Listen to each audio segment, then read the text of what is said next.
Hi, everybody. I'm Katie, and it's really good to have you on this session. Um, AI is everywhere, as we all know. Everyone's talking about it, and so it's no surprise that people are signing up to sessions like this to just find out a bit more about what's happening. And I think that today's session is going to be particularly useful, Laurie and I were just saying, because we come at it from two different sides. So obviously, I'm coming at it as a recruiter, as because I'm using AI to do recruitment at the minute. And so I thought it would be really useful to give you that perspective on how I'm using it. And Laurie works with candidates and helps candidates to develop their strategy for applications and how to position themselves. And so together, she's sort of a career and LinkedIn mentor. So together, we're going to come to this with two different sides of the coin. So from a candidate perspective and from a recruitment perspective, which I hope that you'll all find really useful to bring that together. And I think that we're hearing all the time, my CV is getting knocked out by AI. How am I supposed to use AI now? How do I use it in my CV search? Some people are saying use AI to do your CV. Other people are saying don't use AI to do your CV because if you use it, you'll get kicked out for using AI. So there's sort of just a lot of confusion, I suppose, around how we should use it, should we use it, etc. And I think from my point of view, recruiters aren't using it to catch people out. It's basically a response to volume, and it does have a really helpful place. So it's great to have Laurie here. Laurie, do you want to just do an intro to yourself and how you work and what you do, and maybe start by giving us your sort of high level view of what's going on in the space? Yeah, I'd love to. And thank you so much for having me, Katie. And it's lovely to see some familiar faces, some familiar names, and some new faces on the call. So, yeah, I'm, as Katie said, a career and LinkedIn mentor. I help women to position themselves in the market. And I've decided selling yourself is so 2025. I'm not using that phrase again, and everyone hates it anyway, right? So, we're going to talk about positioning ourselves instead, showing up as the leader that we are, and using everything that we've already got and already done to position us in the market, because the market is tough, right? And the first thing to say is, Katie and I have just spoke about this off camera. The market is it's tough, it's hard out there. You're up against lots of other candidates, and there's a few things that I'm specifically seeing, which I'm going to talk about a little bit in a minute.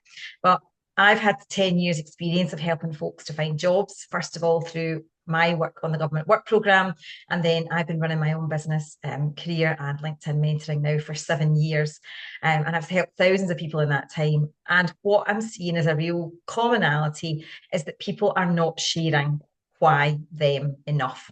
And they're not sharing the results enough. And as I mostly work with women, they really, really struggle to shout about results. And there's a real cultural societal element to that, but ultimately none of that helps when your CV is in front of the recruiter. You have to share your achievements and results and impact, or they will hire someone who does, quite simply, in this market. And before you come at me and tell me that you can't possibly, and that doesn't work in your industry, or any other thing that basically sounds like arguing for your own limitations, we're actually arguing here for something that keeps us stuck. Know that this is something that I help clients with, is to get to the crux of what those numbers and achievements are, but you cannot apply in this market without them and expect employers to hire. Usually, because Katie will back this up, they want to know what you're going to do for them. They want to know what's in it for me. Everybody wants to know how you're going to help and support them to achieve their big business goals and also to solve their problems. It's tough out there being a business owner right now. If you think it's hard for us, imagine having staff and wages and all that as well. Employment rights bill, woo, while it's fantastic for candidates, it's shockingly bad for employers, and it's all added up to this perfect storm of it's tough out there. So a couple of things that I'm seeing really, really clearly. Lots of people are blaming AI. I'm being knocked out by the AI. Robots are screening my CV. No one's even, a human isn't getting to my CV. And that is true. Sometimes recruiters are using AI to screen. But as Casey said, it's not because they can't be bothered. It's because they're getting hundreds and hundreds of applications for each job. And I'm going to be really, with your permission, I'm going to be really honest today, okay? Because there is a huge trend in the career space to big you up and say, woohoo, you can do anything and yippee and go for it. And I don't think it's helpful. Okay, because I think what it does is it gives women false hope. And then these amazing women spend their time and their energy that they could be spending with their friends and family or doing fun things, creating applications for jobs they were never going to get anyway. So they don't get them, they get rejected, and they feel worse. I'm not here for that. And I want to be really honest about what is working and what is not working now. So, what is working? AI is being used to screen. We know that. How do you, and I hate the sort of, here's some hacks for hacking the AI. And if you write it in white text, it will hack. It's nonsense. It's all rubbish. And it sounds like rubbish because it is rubbish. What AI does is it doesn't have any nuance, right? It's a machine. So what you have to do is tell it really, really clearly how you fit the role. That means that if you're going for roles that you don't fit yet, it can't put you forward. Okay, so if you're going for roles that you would like, that you fancy, that you think you could do, that if you're hearing it now, I go to sleep every night reading the grisliest of murders. I am a massive lover of gory detective novels, but the thing that makes me the most scared, and Katie knows this, is the phrase transferable skills. Okay, employers do not want you to transfer their skills. Thank you very much. They want you to come at them with something you've already having to do something you've already done, to rinse and repeat right now. And right now, that's what they're hiring on. So if you're career pivoting or changing, know that it's a journey right now. Know that you're going to have to do the steps, and you're highly unlikely to be hired over someone who's already doing it if you haven't already. Okay, so AI is being used to help people. You hack it, you trick it, you beat it by fitting. If you fit the job that you're going for and you can show it that with tangible examples, the AI cannot not put you forward. The AI is just it's a first line of defense to let the recruiters see, is this a reasonable, they cannot sift lots of these applications, and they're not for jobs you were ever going to get anyway. So all they're doing is trying to see, does this person fit? Yes or no. If you're consistently getting knocked out and you do fit, you're obviously not showing the AI that. And we'll talk more about the how later. But you have to fit the requirements, and you have to be able to show them, so if they talk about you have to be manage global teams, cross-functional global teams, you have to tell them, because remember, the robots, they don't have nuance. They can't think, oh, she worked for Barclays, she must have done that. They don't know that. They're a machine. You have to tell them, manage cross-functional teams in XY organization, and the results you got. And that's where most women truly, if I'm being honest, are falling down. They're not sharing impact and results. Okay, so that's what's really happening. You're simply not meeting the requirements usually, and this might be hard to hear. So if that is you, you won't get it. They won't hire you right now because they're hiring someone who's already doing it. And that's the case with everything. I think just to add to that, sorry to interrupt, just to add to that, whether an AI tool or a human rejects the CV, the likelihood that if your CV doesn't read like a fit, you're going to get rejected anyway. So that is a tough truth. And I think there's a whole nother session that Laurie and I have done previously on, this whole transferable skills piece. And actually right now the job market is really tough. And if you don't fit, then unfortunately you won't get shortlisted. And that is a really tough pill to swallow for people who are trying to move into different areas and they're not fit, because when you've got 100 CVs for a job and you only want one person for it, if you were a recruiter or a hiring manager, you are going to pick the person who most closely matches those skills in a market where you've got choice. And that is one of the tougher pieces. But I want to give you some help in how you get yourself further up that chain and up that process. And so to do that, because I think this needs to be a practical session, I think it's important for you to understand how it's used and then how you fit into how it's used. So for example, it's a bit like AI talking to AI talking to AI, because now when you see job descriptions, they're generated by AI. So that's number one. So job descriptions you basically, the hiring manager will put in, these are all the things, and then it will churn out the job description. So you're already working on a job description that's pretty much been put together by AI, because humans aren't sitting there writing bullet after bullet. They're inputting the information about the job, and AI is pushing out the job description. And then from that, the recruiter will then brief AI to say, upload the job description. Here is the job description. We need to find the closest match. And these are the key attributes or skills that we need for this role. So please review these CVs. This isn't the exact prompt, but this is kind of how it works. Please review these CVs. And how I use it is that it goes into a red, green, and amber category. So if you're a absolute match in terms of the criteria, which I will stipulate, because I won't just I won't just feed into AI and say, you just decide. So a recruiter will give criteria to AI and say, these are the most important factors that we need this candidate to have. So they will need to have experience in X, Y, and Z. They will need to show ABC. So we feed it with the criteria. Then it starts to read. And really all it's doing is taking off that layer of human, the volume of going through 100 CVs and having AI to say, actually, this is a green application because it matches on all of the criteria that you have just stipulated. This is an amber, it does X, Y, and Z, but it doesn't do this. And this is a red. And then the human will get involved, because then I won't just rely on AI. I will go through all the green and the ambers. I probably won't look at the reds, but I will go through the green and the ambers and look for those nuances, because I know that AI isn't nuanced in that way. So it will need a human eye to go through and read through the lines. So I think on a practical level, my advice to you is to embrace AI, to take a job description when you get it, and to put your CV in, upload your CV with the job description.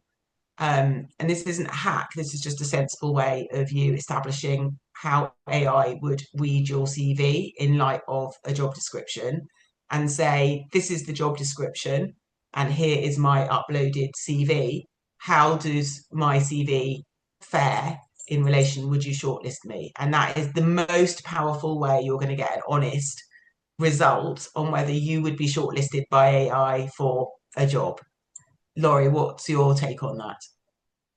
Yeah, absolutely. And AI is brilliant for, people looking. What I would say then is, and you're absolutely right, do use AI to screen your CV. Just be a little bit aware, I would say, of, if you're then going to use AI to help you to write your CV, and obviously I help people to write their CVs, and I read in lots of the groups, I need a CV writer. Oh, just use ChatGPT. Yeah. ChatGPT is good if you give it your tangible results and feed it through. It can give you words and phrases. What you cannot do, please don't, is write a 5-page CV, one that's far too long, and Katie has not got time to read that ever at all. Please stop. 2 is more than enough, no matter how old you are. But first, it tends to work. It has its own way of writing. It's a large language model, LLM. I use AI to write some content. I pay for a closed model from a journalist and messaging expert. I pay quite a lot of money for it. It's still not me. You still have to heavily edit so that it doesn't read like AI. Because Katie, how many CVs are you getting that are just word salad now, that are just AI generated? And it's just the problem is they all look the same. So if you get 400 of them, you cannot differentiate. And the only way we can differentiate is by sharing our actual impact and our actual achievements that we have got. And AI can't give you those if you don't already know them. That's why I don't stress about AI taking my job. Bear in mind, I see what it produces. And it's not, Kate, it's not brilliant, if I'm honest. It's good. And it can do some things for you with phrasing. And it can do some matching for you. It can't dig into the details. It can't say who was your customer. What you went to lots of meetings. What did you discuss at those meetings? What pattern? What was the outcome? What was the end result? It won't give you that if you don't have it to give it, and that's where it falls down. So many people are all churning out the same CVs, the same phrases, and it becomes word salad. It becomes meaningless. It's like words like well, it's wellness. homogenized, You know I mean? isn't it? So everything looks the same and sounds the same. So actually, I've heard a story where two CVs came in for a job that were identical because AI wrote the CV for the job. So, I mean, that's just insane that you can get out AI, you get two almost identical applications from two different people. And I the also only do. way, No, go sorry, on, the sorry, only way Katie. you can stand out is by retaining your personality in your CV because you are you and you need to sell you. So if you're putting your CV in and saying to AI, review and rewrite my CV for this job, it will take away the majority of your personality and who you are. And as Laurie's been saying, all of your achievements and the things that make you unique. And so you need to be really cautious about how you use AI. And no one's saying not to use it.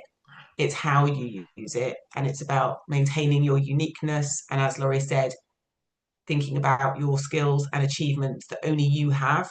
Because when an Yeah, employer is looking at this or a recruiter, it's like, I don't want to see a list of responsibilities. I want to see what you have done and what you're going to do for my business in this job. So that's the key. It's about telling your story in relation to the job you're going for and making really clear that they trust you. You can do it because you can show me that you've done it because you've done it before. And that's the yeah. key. And AI homogenizing CVs and job descriptions is taking all of the personality out, and that's the issue. And so being unique and also getting through AI is a bit of it's not a challenge, but that's what you need to be doing. So you can't be relying too heavily on it, but using it. Yep. And what I tend to do when I use it is do it sort of almost line by line. So this is my impact and this is what I want to show. How can I present that rather than just scanning in a CV and asking it to spit something out the other side? It's like iterations going through. Sorry, Laura, you were going to say? No, especially for the cover letter piece. So, and lots of people do ask, should I write a covering letter? And I always say only if you actually want the job. Now, I know that recruiters might not read them, Katie, because you're inundated with the I CVs. love cover letters. Love a cover letter because what it lets Love you a cover do, letter. okay, which an AI machine can't, is tell me why them, why you want this role as opposed to any other role, as my mother would say, and out the road of the buses, any job that happens to be going, any old job.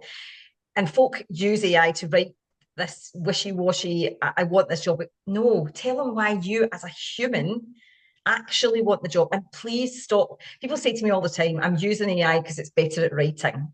When did we think machines were better than our actual brains? Like we're outsourcing our actual brain as a woman. And it's, why do you actually want the job? So I want to go and work for the Parkinson's Society, Laurie, because they were amazing with my uncle. That's the reason they will hire you out of 400 other people because you actually want to be there. And then AI can't do that. If you have a personal reason, if you have a genuine reason for wanting the job, tell them because that's the thing that will stand out. Wishy-washy, I want to help people or things like that. Would this stand out in 400 CVs or 100 CVs? I'm helping a CEO right now and she's 437 people up against her for a CEO role.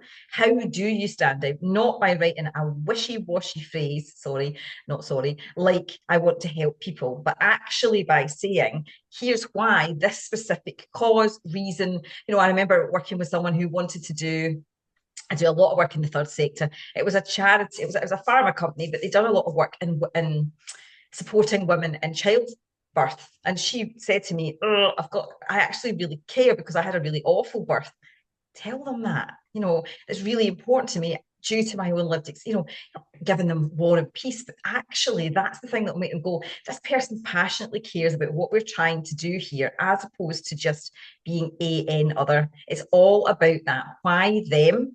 Which a machine can't do for you. And then why you on a cover letter? Why me with examples? So again, if they're asking for you to have done this global cross-functional role, you tell them about it.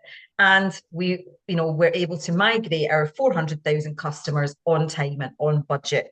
These are where you put your short STAR, your STAR, or your CARL competency examples onto your cover letter. Why them? Why you? And yes, you can use it for nice words and phrases, but it can't know why you as a human want the job. So I always say to my clients, why do you want the job? Tell me, like actually, and then let's make, and often it's like, it's along the road, it's a good salary. Okay, but there must be something better than that, because that's what will trip them from. I had a lovely candidate a few years ago, and they kept asking her, "Why do you want the job?" And she was getting a bit annoyed. She said, "They keep asking us. That's because you've not answered. You keep giving these wishy-washy, I'd like to help people." And they're going, so far, so unmemorable. Why do you actually want to help? And she went into a really compelling reason with me. I said, that's it. All of your work history to date has been about this thing. And it wasn't obvious, but it was a golden thread that was going through all of her work. And that is how she got this next level role. So we can't, you can't, there's no machine that can tell you why you want a job.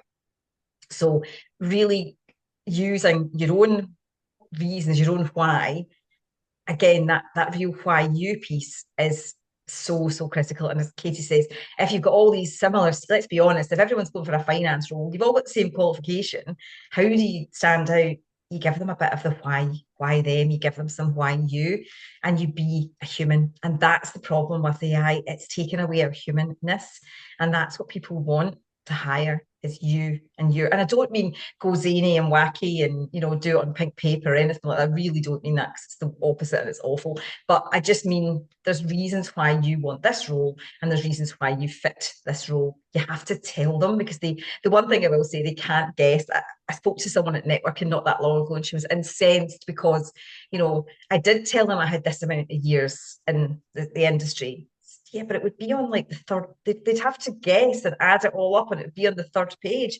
Nobody's got time for that. You have to tell them in the first line of the CV how many years total you've got in the industry or sector, if that's something they're asking for and they care about. And even if they don't right now, because they will hire experience over inexperience always. So you can't expect them to sit there and go, oh, January then to September. They won't, no one's got time for that. Remember, it's a quick, fast-paced environment. So you have to do I've got this experience, you have to sell yourself. So last year, you have to position yourself as that leader straight away, and you have to do it quickly and not expect them to read 3 pages to get to the crux of how you can help them. So thank you, Laurie. So we've got the chat boxes open, and I think we've got quite a lot of people on the call, and I'd love you to post in the chat kind of your experiences. Are you using AI in your job search? What are you finding challenging? I think you've got both Laurie and I here, and rather than you staying silent there and listening, obviously we're happy to chat. We're really happy to answer any questions that you have. So do pop them in the chat. We can make this really interactive, and you can ask questions and we can give you our view from recruiter and candidate support. So do use that chat. I think let's focus on the positive of AI as well, because there is a lot of positive, and where it genuinely does help in the job search. There's lots of ways that I use it, and I tell candidates to use it. I'll come back to your question in a second, Daphne. But one of the things I've already touched on is using AI to upload your CV and the job description in so that it can review it. That really is really powerful. Another really good way for you to use AI in your job search is to actually use AI to search and find jobs. This is something that lots of candidates aren't aware of. But if you put your CV in or into AI and say, it can actually set up job alerts for you, and it can search across Google and job platforms. And that's something that lots of people don't know. So that's a really powerful way for you to find jobs that you might not be finding, by you independently going into all the different jobs boards. And I'm not telling you not to go into different jobs boards, but when you put search into AI saying, can you create a list or a job alert for jobs in this area, it will search and it will feed you jobs. So that's a really good way for you to use it as well. Laurie, have you got any top tips for how people can use And AI Daphne positively? Daphne asked about the best way to use it for an interview. I did this with someone last week, and I literally said, here's what the job description is asking me to do. What are the questions they're likely to ask me? And it came up with some really good questions. I actually was having a moment of, could this person just have done this with AI? but the thing is, their own bias was that they went a little bit softer when the job description clearly needed more around results, results, results. So still worth having someone helping you, but it can actually, it can tell you the questions are likely to ask. So definitely do that. Ask, say to ChatGPT or whatever you use, here's a job description, feed it in. Can you tell me the questions you're likely to ask in an interview? And they'll go through and say, yeah, based on what their responsibilities, here's what I think they will ask. It's brilliant. And you can come up, so you're not going completely on the back foot. You know what they want to know. Correct. So, but on that question of what's the best way to use AI and prompts, I have a prompt guide that I've written, which I'm happy to share with everybody who has signed up for this and is here. So after this, and when I send out the replay, or I'll email you all the prompt guide. So if everybody wants the prompt guide, that's the prompt guide for interviews, for CVs. It covers everything for recruitment. So I think lots of you will find that really helpful. But I think another way to use it for interviews is to ask when you get that question at the end of an interview, which is, do you have any questions? And you go, oh, no, actually, I think you've covered everything. Never say that. Always say, yes, actually, you've covered a lot, but here are some things I wanted to ask. Now, AI will give you more possibly generic questions to ask, and I would say be careful with that because you want to look engaged and ask questions that are really relevant and that you're showing that you've listened and that the questions are relevant to the job. But you can put a prompt into AI to say, based on this, what would be some relevant questions to ask at the interview, and it may give you some really nice examples of questions that you can think about, but then tailor when you're in the interview. So don't sort of, if it comes back with loads of generic questions, don't be asking lots of generic questions because that will show that you're not listening. So again, it's like the human versus the machine bit. It's like, how do you make it yours? So the same as, what are the best ways to answer interview and prepare for interview?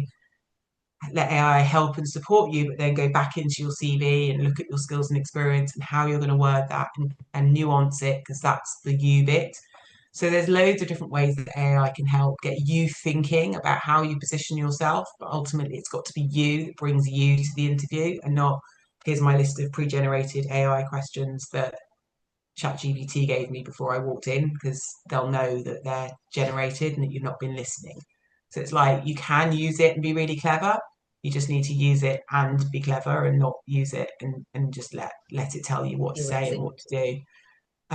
Agni, how does age affect decision? Even if you don't show your age on the CV, it's easy to guess. Laurie, what do you say to that? So, Agni, if women spent as much time sending a brilliant CV as they do worrying about ageism, sorry, not sorry, Katie's nodding, they would do much better. We're not trying to trip anybody up here. Then you walk through the door, suddenly I'm 60, right? It doesn't work.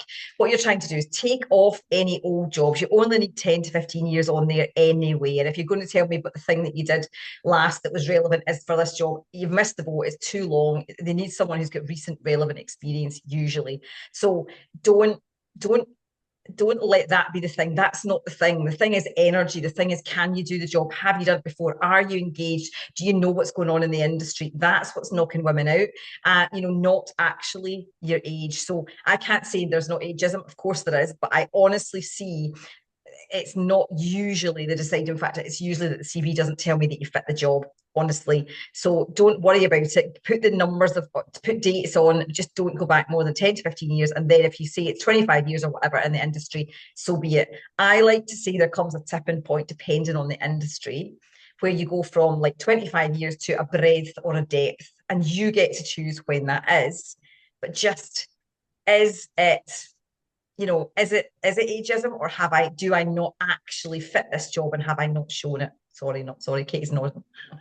Well, I would agree because I think that, listen, no one can get away from the fact that there's discrimination in the workplace in lots of different forms, but we can't hide who we are and we shouldn't. And if you have the right experience and capabilities and skills and that's coming across, that shouldn't be a reason to not be hired. And if it is, you don't want to be working for the company.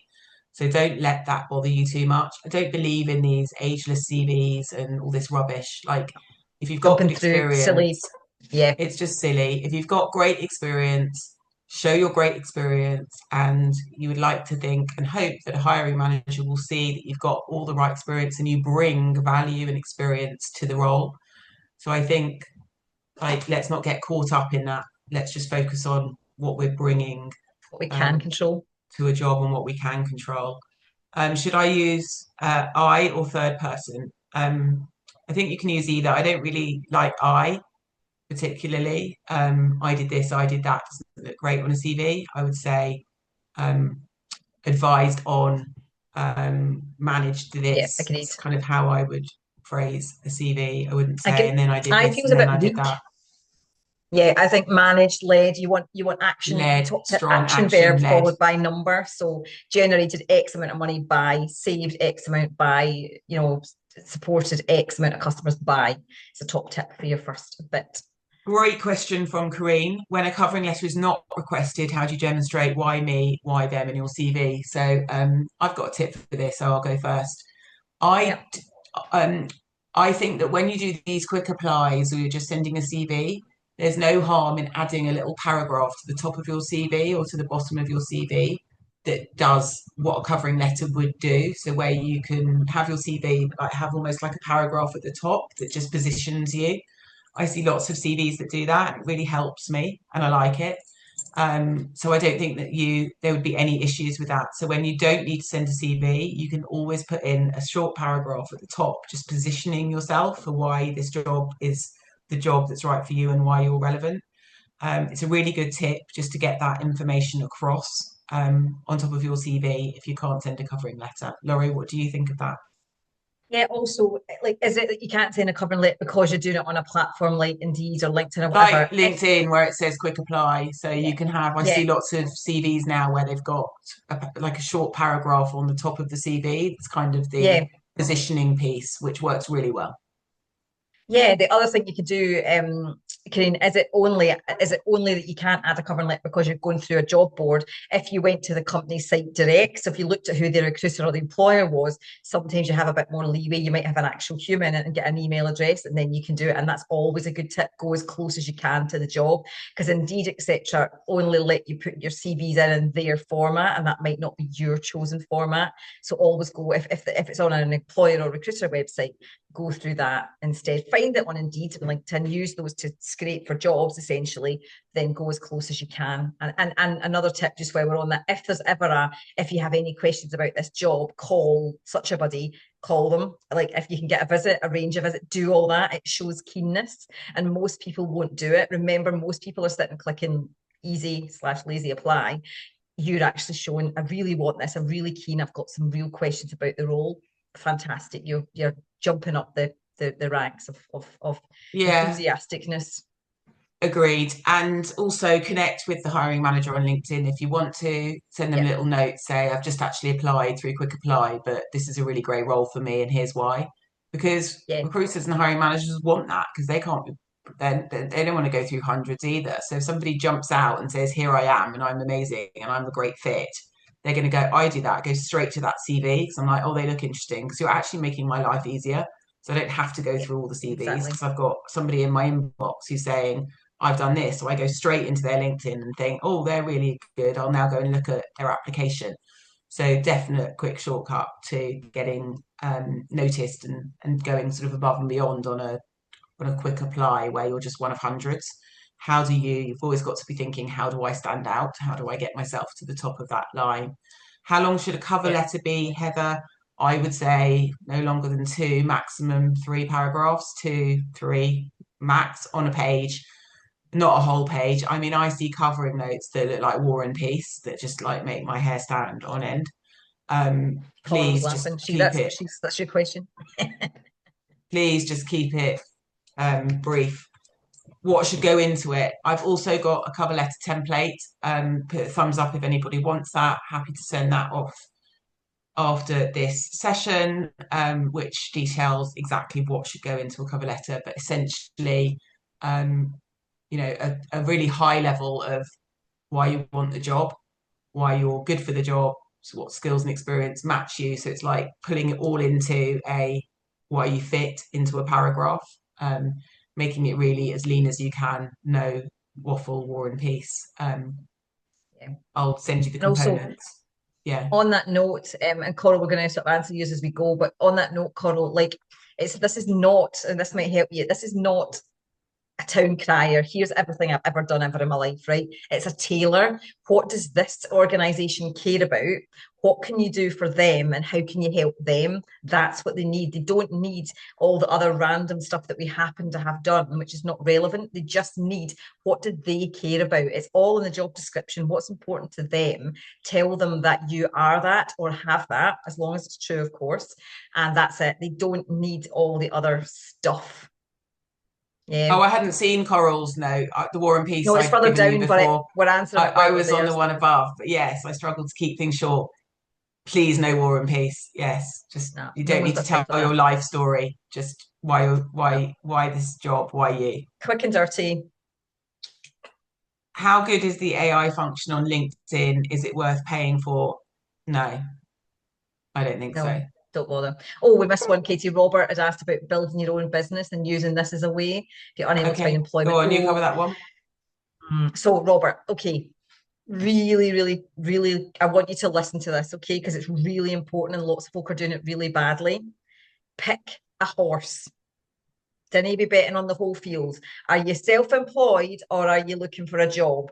You can't be both because if I need you as a self-employed person to do a job in my business, I don't want you going floating off and finding a job. Likewise, if I'm an employer and I need a job doing, I don't want you floating off being self-employed. I know why people do it because they can't get employment. So they think I'll just set up a business. One, it's jokeable that you would think it was so easy, just like people, not you, people would think it was so easy to set up a business. It's really bloody hard.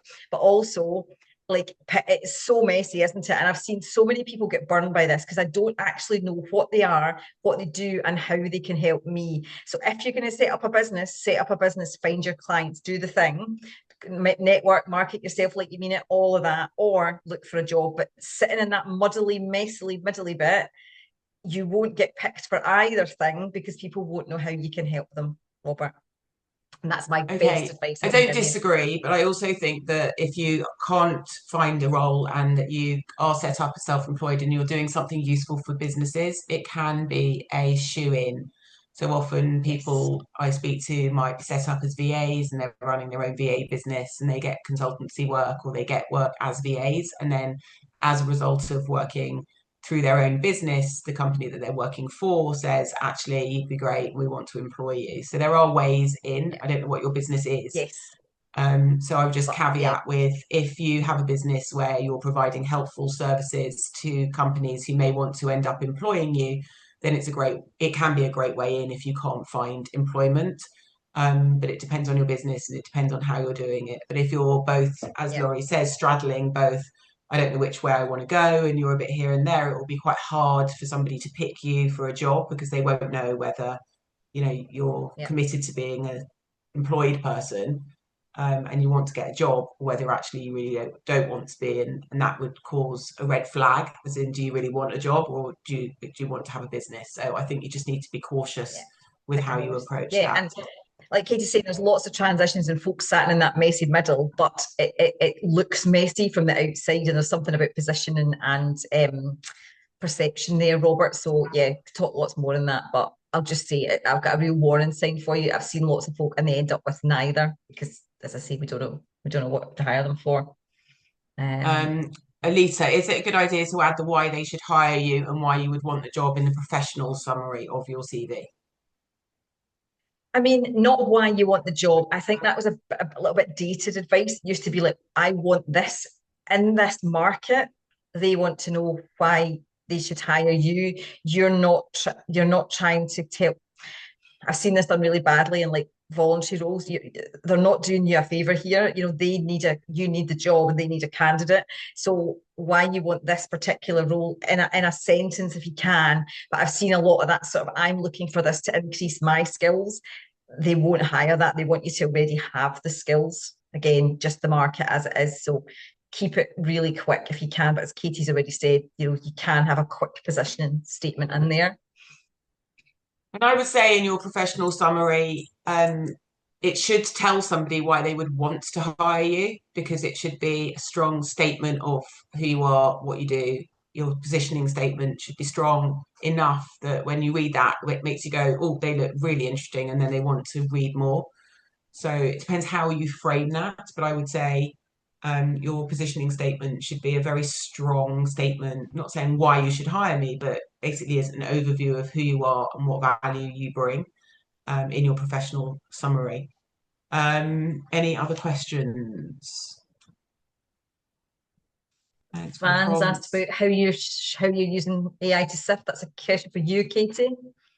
Good to hear that you read cover letters. Are you using AI to shortlist? Is this the one, Van Hard? Is that the one you said? Yeah, yeah, yeah. Are you using AI to shortlist based primarily on CV or CV and cover letter? Just curious if you read a cover letter only after AI has filtered. That's a good question. Really good question. I upload CVs and cover letters because I think they both tell the story. I don't just upload CVs, so I download both the CV and the cover letter. And I don't only use AI to shortlist. If there's 10 applicants for a job, I'll read all of them. I only use AI to shortlist when there's 100 applicants for a job. So, for example, we recently did a shortlist for a customer service role, and they were very specifically looking for people who had had experience in working in payments, and there were some really clear parameters. And it was a real volume hire role, as in it was a huge volume application, and I had two hundreds of CVs. I couldn't possibly have gone through them all. And so I had to use AI, but I don't use AI. So for example, if I was hiring for a marketing manager or maybe a more senior role, I would read the CVs that came in. So it depends on the volume.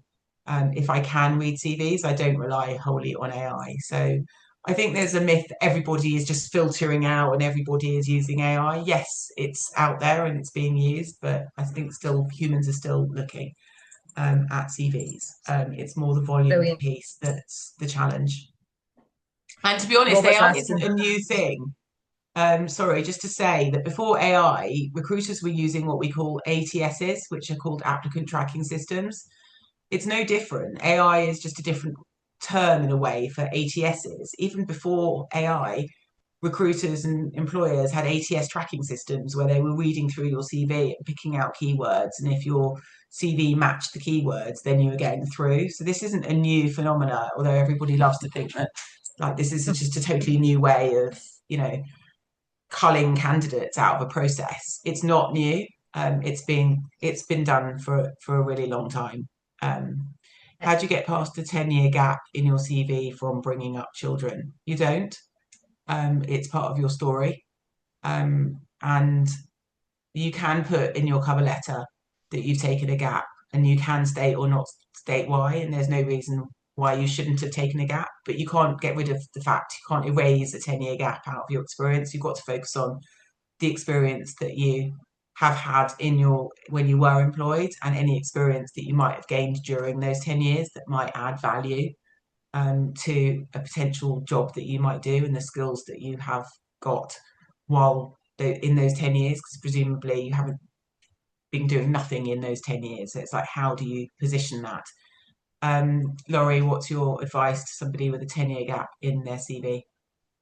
Just know that, you are up against folk who don't have a 10-year gap, Karina, and it's nothing to be ashamed about or try and hide, but I would just do something quick like career break and the dates. I would never ever try, I know, unless you do have some volunteering or committee or some sort of experience. What not to do is the sort of really dated, plaster putter on or nurse, washer up of nappies type nonsense that people Yes. say. It's just really naff. And no, it really doesn't. 2-year-olds fighting over a toy does not compute to a corporate role. Corporates laugh. Please don't do it. It's deeply naff, and I want you not to do that. And so does Katie. So please just say career break done. You don't need to apologise for having raised humans, or if you don't, someone else has to, and we have to pay them. But you also need to just be aware you're up against folk who haven't taken time out. Karina, I know. Hi, Karina. People are open to career gaps. You don't Yeah, need to get past it. perfect. You bring great experience. I know your experience as well, and you bring brilliant experience. I don't think you need to get past it.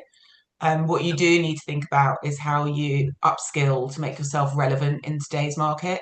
So if that Yeah, means that 10 years ago you were doing something and a lot's changed in that market since, then you do yeah. need to think about being getting some updating your skills. So if that means doing some training, or I don't know, volunteering, or getting into an environment where you can get some learning of how things are working now, that would really help. So I think it's about how do you upskill and how do you make sure that when you're being presented back into employment, you still bring relevant experience and that your experience hasn't become irrelevant because you've been out of the workplace for 10 years. So, Yeah, but lots of employers are open to gaps. How do yeah, you formulate absolutely. a CV if you have been self-employed? Yeah, and Robert's also asked the question about all the different types of AI. Robert, it doesn't really matter what it's called. They all are large language models which do the same thing to a greater or lesser skill. If you've been self-employed, it can look a bit messy, and what can sometimes happen is folk list all different jobs. I would err on the side of shortening and comping together, and talking about, again, not everything you did in the self-employment, but how that relates to what this company wants you to do, always focusing on them rather than all the things you've learned that may or may not be relevant. Always joke about this. We have to do everything when we're self-employed. There's no one else to do it, but they don't need all of that, and it can actually scale the horses a bit. So keep it clean and formulated that how it helps them, because that's what they care about. So I did it with a friend not that long ago. He'd been self-employed for years, and we just focused on the bits. He'd run a retail shop and he was wanting to get back into HR. We just focused on the bits that were relevant. So, he had done some work for HR companies and businesses, and it focused on the bits that are relevant always, rather than, it can look really, really messy with lots of lists of companies. Again, if you were the reader, which companies that you've worked with are relevant to them, which will they care about, which will they know of, they are the ones to pull and focus. Anything else you can keep short and tidy. It's what matters to them. Always thinking about that question, I think, is a Agreed. good one So too. I'd fully agree. So if you have been self-employed and now you're applying for jobs, as Laurie said, just to reiterate, focus on the bits of the self-employment that are relevant to this job and what value you can bring as a result of being self-employed, all those amazing skills that you can bring to an employed opportunity. So just focus on that. And also I would say in your cover note, it's going to be really important to just talk about that transition, and Yeah. not just ignore the fact that you've been self-employed and hope that they think, oh, that's fine, we'll just employ you. I think just saying that you're now really No. ready for employment and why you're ready for employment and why you're looking at this really Yeah. helps a recruiter and a potential hiring manager to see your journey and to understand your story. Because sometimes it's hard to say when you're Yeah. looking at self-employed, be like, okay, well, your first question is great, but why are Why? you looking to get a job now? And Yeah. so It's a flag, answering and those we need to be questions, honest. Yeah. yeah. So just answering those questions in a cover letter and just saying, I've been employed for a number of years. I'm now looking to re-engage, and I'm looking for employment. You don't necessarily need to give reasons. You don't need to give reasons, but it's just good to cover that off and just show that, that that's your intention. All right. Well, we've been running for 50 minutes. Should you include your CV or covering letter that you're looking for a part-time role? No, she No, don't. I wouldn't. No. Only apply for No. roles that are part-time anyway, Karine. Like, see that this kind of trend for going for a full-time role and asking them if you can do it 2 days a week. You can, is the answer. Katie knows this. They want what they want. If that's not your role, go for something else. Like, only fit the role that you're applying for, rather, or ask before you do the application process, usually. So I would say, should you include your definitely not. As Laurie has just said, don't say you're looking for part-time, just go for the role and prove your skills. And Yeah. it depends on how part-time. My answer to everything is it depends. So if you're Yeah. looking for part-time that's 4 days a week, then you could potentially go for full-time jobs and negotiate 4 days. I've seen that happen a lot. If you're Yeah. applying for full-time and you want 2 days a week, that's very unlikely. So it really depends on what it is that you're going for and what part-time looks like. Part-time could mean you want compressed hours. Part-time could mean that you want 5 days a week, but you only want to work in school hours. Those sorts of things are negotiable for the right company. They may well say, yeah, no, it's fine. You can work within core hours of 10 till 3. But never lead with your flexibility on any application. People don't want to see that. They want to know how you can do the job and what value you're going to bring. They don't want to know what you need and why you want it. And so the answer, why do you want this job? And I hear it a lot. Oh, because it's really near my house and because it's 2 days a week. It's all about you and your reasons. And none of that is saying, hire me. That's all saying, this would really suit me, but it's not saying, and this is the value I can bring you. So it's just, no, wanting part-time is not something that you need to have on your CV. Um, Magic. Okay, well, I'm hoping that that was a useful session. It's really great that it was engaging and that you got to ask all your questions. Um, I would end by saying AI is a brilliant tool. Use it cautiously and carefully, but use it. Um, Use it, know that it's nuanced and know that you need to maintain the human always in your CVs and your applications and to showcase yourself as a unique person and not as a machine generated CV. So my final words would be use it, but with caution. It's brilliant and it can really help you. Laurie, any final words from you on how to use AI? Yeah, just as you say, remember that you're a human. That's the only thing we have left. And if everyone is just robots talking to robots, machines talking to machines, the only thing that we have that differentiates us. And the only thing we haven't touched on today is, it's same with LinkedIn. When you are using that as your tool, which I hope you all are, to network and to meet people and to showcase what you can do, absolutely use it to help you. But edit it, and what you want to remember is why you. There are lots of bookkeepers, management consultants, etc. out there. Why am I hiring you? A bit of personality goes a hugely long way in LinkedIn, because lots of folk won't use it and won't share who they are. So people actually really gravitate to those who do. Brilliant. Okay, so action from me is to send everybody the AI prompt guide. And if anyone wants, well, I'll just send the CV cover letter guide too, if that's useful. Laurie, is there anything that you can send anybody? And also, Laurie Yes. supports people in their career search. So please reach out to her directly on LinkedIn. What's the best way to connect with you? Laurie's in the group as well, and can Yeah. help you with your career strategy. Um, you know, Laurie, do you want to tell people how to connect with you? What's the best way and how you work? Who Yeah. people should want to work with LinkedIn you? is great. Yeah, LinkedIn is great. I mostly work with sort of senior professionals looking to do that positioning piece, get really clear on exactly what you want, and then go for it. And I do have a little private podcast, Katie, which talks folk through what is working now, which includes a bit of what we covered today, but there's a lot more, particularly around the networking and the LinkedIn piece, because we haven't even got to that. So I can share that if you can share the email addresses with me. Brilliant. All right. Well, thanks so much for joining, Laurie. Thanks so much for your time. I hope everybody found that helpful. Thank And you. see you all soon. Bye. Bye-bye. Bye.